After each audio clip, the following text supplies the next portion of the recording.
Hey guys, welcome back to another League Racing video highlights. Tonight it is EOR RaceTech. This is a new league that has just started, and it is basically the same as EOR, so it's a teams championship thing, partnered with RaceTech, and there's huge prize pools for this league, and that is why I will be taking part for Tatum RaceTech. Easy to confuse the names RaceTech and RaceTech, but yeah, anyways, I'll be driving in the Haas, because that is the car that has been given to TRT alongside Fabrizio, so it is our first race together in our new team. Hopefully we can do well, but also guys, I just wanted to apologize for the lack of videos recently. Honestly, the last few league races just really did not go well, with PC issues, with just really bad unluckiness happening. There's really not much to see. I mean, this is round one of the EOR RaceTech league, and we've already done round two recently, and I just cannot show it to you guys because my PC's just completely died in the middle of the session, and I just couldn't record because it just interrupted everything. So I'll try and maybe show you guys as much as I can in the next video, but yeah, there's really not much to see. And yeah, the last few races have just been a bit all over the place in general, so apologize for that, but hopefully we should be back now.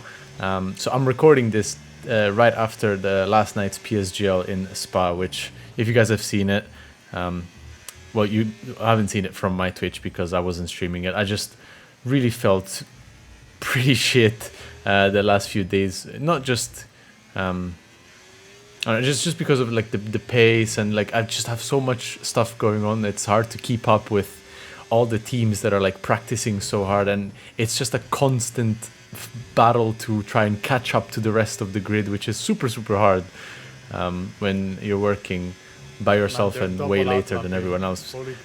But it is what it is. I want to do these races because one, they are fun, and two, there's some money involved. And actually, the person who finishes P1 in the driver standings in this league gets, I believe, a fully paid weekend at the Jeddah Grand Prix. So it's not a bad prize. So you know, if somebody does end up winning it, they'll be getting a fully paid everything, accommodation, food, the GP tickets, everything. So yeah, that's pretty cool. So thanks to this, yeah, my team signed up and they qualified, and here we are now in, yeah, sorry guys, I've been yapping a little bit, but I think we're in Q2 now. Q1 was good, did a decent lap just to get through. Q2, this is actually my last run of the session. I'm improving just a little bit, but last corner was extremely bad. Very bad lap. John Evans goes P1 with a 5-1, myself in P2 with a 5-8. John did a really good lap. So yeah, the teams that are participating are mainly Ferrari, our biggest competition, with Barry doing all the races and John coming in sometimes, and I think Isma is doing the next one as well. So yeah, those are going to be the biggest competition to me and Fab. And Istvan as well is doing it for SCI, I believe it's called. So yeah, he'll be joining us too. But here we are in Q3 with a big, massive tank slapper at the beginning of Sector 3, the stadium. Yeah, I was finding this not well, this setup and this track very tricky to drive. I don't know, I just didn't really have an easy time setting decent qualifying laps. But nonetheless, here we are on the last round of Q3, but you can see on the Delta, we have done a double outlap. I saw some people do a double outlap in the session, and I thought maybe it's better for the tires and for the fuel, so I gave it a go on the last run of Q3. So a bit risky, but here we go nonetheless. We're going to stay on board for the whole lap, and this is a really good lap from what I remember. But yeah, let's stay on board as we go down this big long straight, 100-meter board, braking down to third gear, touch the inside apex to prepare the left-right, which is super crucial. We get an okay exit, not the best, but still a decent Sector 1 if I remember correctly. Half a tenth up. Let's have a look at Sector 1. It's a 6.3, not the best, but a very strong Sector 1. Sector 2, one of the most complicated sectors in my opinion. It's very hard to do these corners and keep minimum speed because it's we have such little downforce because obviously this track is in a very high altitude and downforce, the air is very, very thin here. So you guys, if you guys know, we still run a lot of downforce in the car, but there still isn't that much if you know what I'm trying to say. But we're a full 10th up, 6-7 split. We're on for a PB basically, and we got a really good entry to the stadium. And look how much time we gained, almost 2/10 just on that entry to the stadium, and we carried that time through all these last few corners. Last corner a little bit too early on the apex, bit of scruffy exit, but we are 3.5 tenths up, and we do a 3-2, which is a really good lap. I was pretty happy with that one. We are in P1 at the moment. Barry crosses the line, is in P5, and Istvan goes back into the pits in P3. So that is the end of qualifying. PB, by the way. Yeah, that is my PB, and that was a very good lap. I was happy with that. 10th and a half to Istvan. Grip in session is cheat. So John is cheating with a 19-second lap. So John had a bit of a glitch on the timings, but myself P1, John P2, Istvan P3, Jan in P4, and Barry in P5. Expected, those 5 names probably the fastest on the grid, except for Fabrizio, who actually, I forgot to mention to you guys, in Q2 there was a crash between Fabrizio and another car, which meant they were out of contention in Q3. Like, they passed Q2, but since they DNF'd, they crashed, they couldn't take part in Q3, so there was only 8 cars in that Q3. But nonetheless, here we are at the start of the race, starting on the mediums, and it's very tricky to keep the lead in Mexico with this long run into turn 1. But we managed to use all of my battery and try to stay ahead. And Istvan actually, crucially, gets P2. He does overtake John, and that's very good news for me, because I'm basically, well, me and Istvan are each 1v2ing these Ferraris now. So the fact that we managed to have a little bit of, to be ahead of them is very good news, especially because it's so hard to overtake if you have the same tires.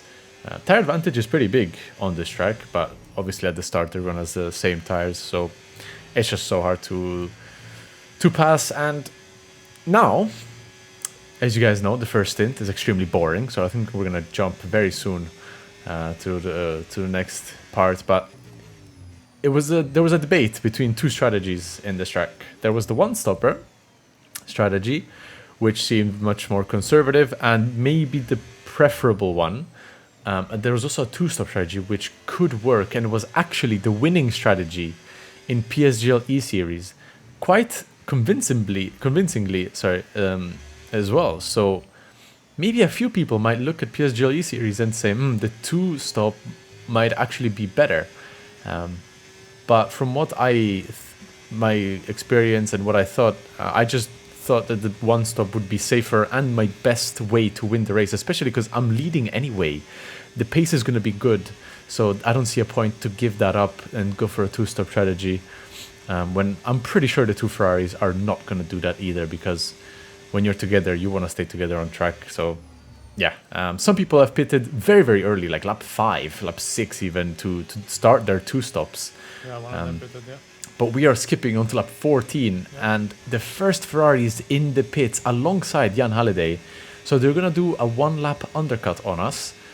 I knew I didn't have to pit first, because all I had to do was pit after the first Ferrari pits, because obviously both Ferraris cannot pit at the same lap. So if Barry pits or if John pits 1 lap, I just come in the next and I'm ahead of one of the Ferraris at least. So yeah, all I had to do was just wait for one of them to pit and then just respond the lap after. So yeah, that is what we're going to do. This in-lap is very crucial because I still want to get out ahead of Jan and Barry, if that's possible, because clean air is king in this game, and being at the front, managing your tires, and it's just hard to get attacked. So yeah, if I can stay ahead, that is good news. But if not, being P3 or P2 is still a very good position to fight for the win, of course, especially in Mexico, where we're not in like Japan where there's one DRS zone. This is like a big long straight and a fat DRS zones here. So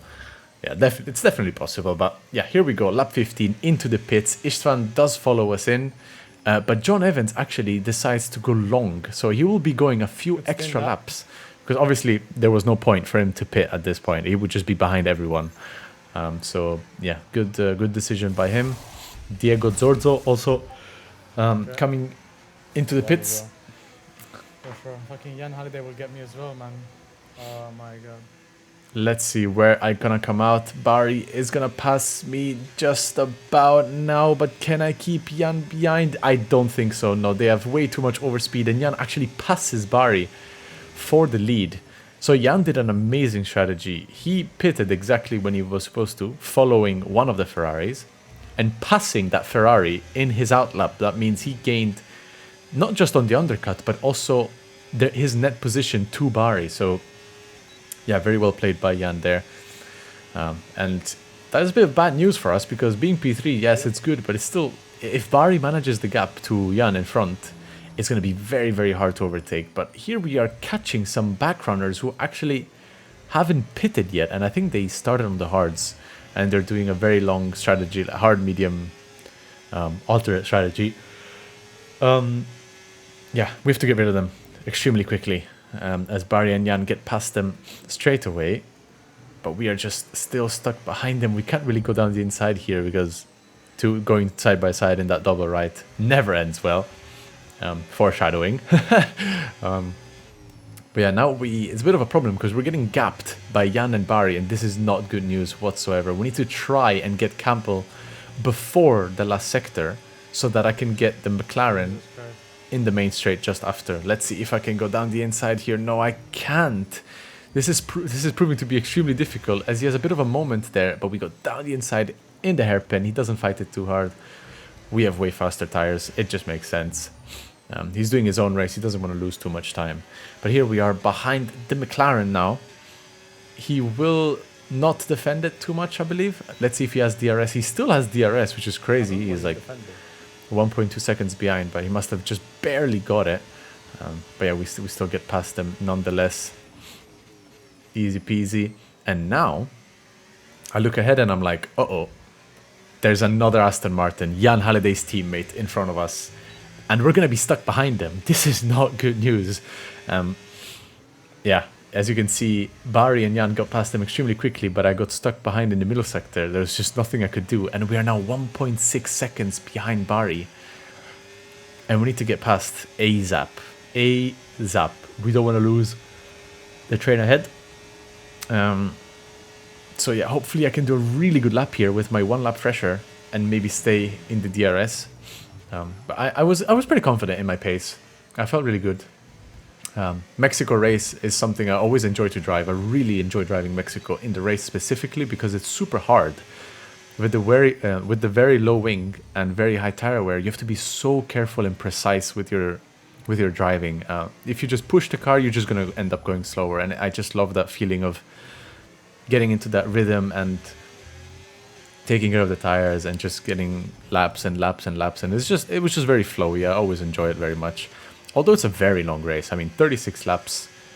For some reason in Mexico, they just take ages. But yeah, here we are back in the DRS train. And I can see Barry is keeping the gap to Jan. I'm guessing to save his engine, saving his tires, and just managing me, basically. His focus is fully on me at this point. And it makes sense, because he wants to fight for the win, but only needs the last 2 laps to do that.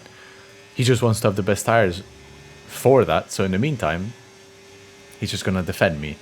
And look at this. I'm 1/10.5 behind him, and I get no slipstream at all. Like, that is absolutely crazy. I mean, okay, he might be on lower wing, but like a 1.5 tenth slipstream compared to his 7 or 8 tenths, brother. Like, I should be closing in there, but yeah, hopefully that gets patched and changed soon.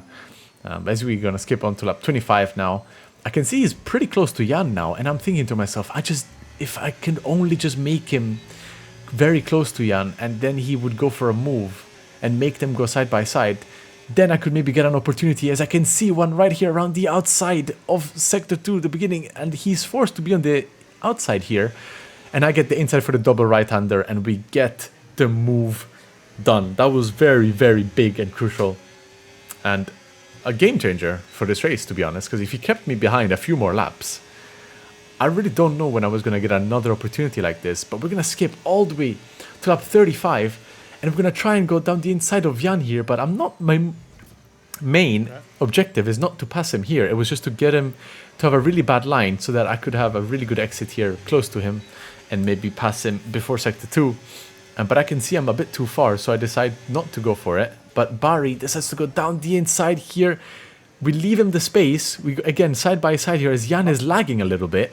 But yeah, side by side in the double right-hander. What did I say earlier? You always ends in chaos. And yeah, he tire hooked me there. He just turned it a bit too early, and we ended up going a bit wide. He did report me, of course, because you know it's there. Jan is lagging so much. He wants to get the position, but there was no penalty for me because it was clear that I was gonna leave enough room if he just didn't tap me and our cars got locked together. Although Istvan took opportunity and overtook him, although it was off the track, so he did get a penalty in the game, but actually I think was removed afterwards, but turned into a different type of penalty because 10 seconds was a bit harsh for what happened, I believe. I might be wrong, but I know he did have a penalty after the race, so yeah. Anyway, last lap of the race, we were very close to Jan. We have the DRS, easy moves into turn 1, and all we have to do now is just make no mistakes and bring it home. John Evans came all the way up to P5 from going a bit longer in the first stint. Not sure he could have done much more. Honestly, it's just too hard to overtake with overheating temps with the engine and the tires. So yeah, that is it for the first race of the season. We started off strong. My debut for TRT as well with a win. That was a very well driven race. Very good qualifying, very good strategy, and very good race. Happy with the fights. Exactly. Nothing too crazy, which is always good to see. Yes. Fabrizio only in P11, unfortunately, from that crash in qualifying. Yeah, he should have done a bit of a different strategy. He just played it a bit too safe, and it was just too hard to overtake. So yeah, it is what it is. Next round is Silverstone. I will try and show you guys as much as I can before everything crashed in the next video. But yeah, if you guys want to check these races out, they are on Saturday nights at 8 p.m. UK time. No, 8 p.m. European time, so 7 p.m. UK time on my stream, on EOR's Twitch streams. Next race will be in a few days in Spa. So yeah, hope to see you guys over there. Thank you guys for watching, and I'll see you in the next one. Goodbye.